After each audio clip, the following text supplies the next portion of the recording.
اور یہاں پہ میں اسلامی بہنوں کے لیے ایک مسئلہ بتا دوں، وہ اکثر پوچھ رہے ہوتے ہیں کہ جی اذان کا انتظار کرنا ضروری ہے. نہیں، جیسے ہی آپ کے ٹائم ٹیبل کے مطابق ٹائم داخل ہو جائے نماز کا، اذان جماعت قائم کرنے کے لیے ہے، اقامت جماعت قائم کرنے کے لیے، نماز چونکہ بچوں اور عورتوں پہ جماعت واجب نہیں ہے، جیسے ہی داخل ہوا ہے، جس طرح آج جہنم میں وقت آلموسٹ 12:13 پہ داخل ہوا ہے ظہر کا، تو اذانیں تو یہاں پہ 11:45 شروع ہوتی ہے، کیونکہ 1 بجے نماز ہوتی ہے، 1:30 بجے، 1:30 والے 1:15 دیتے ہیں، تو آپ 12:15 نماز پڑھ سکتے ہیں. ٹائم داخل ہونا ضروری ہے.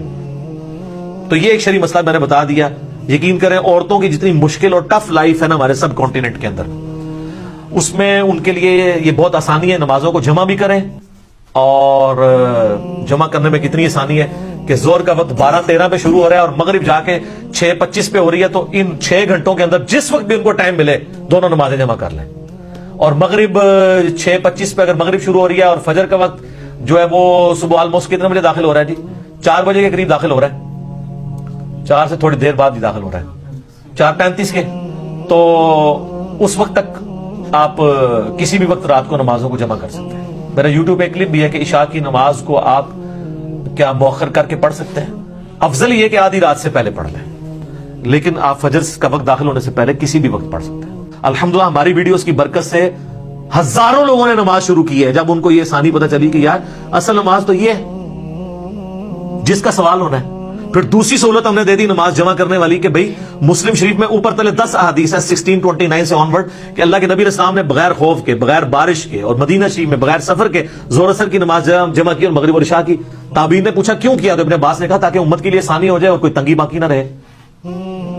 صحیح بخاری میں موجود ہے. قاسم بن محمد بن ابی بکر کہتے ہیں کہ میں نے صحابہ کرام کو 3 رکعت وتر پہ پایا، البتہ ایک پڑھنے میں حرج نہیں ہے، جواز کی حد تک درست ہے، پسندیدہ نہیں ہے. ویسے تو نہ بھی پڑھے کوئی مسئلہ نہیں ہے، فرض نماز ہے.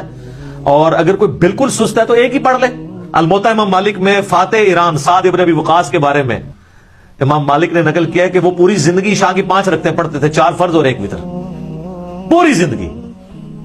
تو ان کے اوپر تو کوئی فتویٰ نہیں لگا کہ سنت موقدہ چھوڑ دی ہے. اچھا اب ہم یہ حدیثیں نکالتے ہیں تو یہ کہتے ہیں یار یہ عوام کے سامنے تو نہیں نکلنا کرنی چاہیے. سر عوام کے سامنے ہی تو کرنی چاہیے. خواص تو پہلے ہی اللہ کے فضل سے اتنی نمازیں پڑھ رہے ہیں، وہ تو پڑھتے رہیں گے. عوام الناس تو پڑھتی کوئی نہیں ہے، ان کو پڑھانے کے لیے باتیں کرنی پڑ رہی ہیں. یا تو کہ میرے کہنے سے لوگوں نے تہجد اشراق چاہ چھوڑ دی ہو یا میں نے خود چھوڑ دی ہوئی ہو، پھر تو آپ کو بلیم کریں. اور اگر کوئی چھوڑ بھی دیتا ہے تو اس کے اوپر کوئی اس طرح کی گرفت تو نہیں ہے.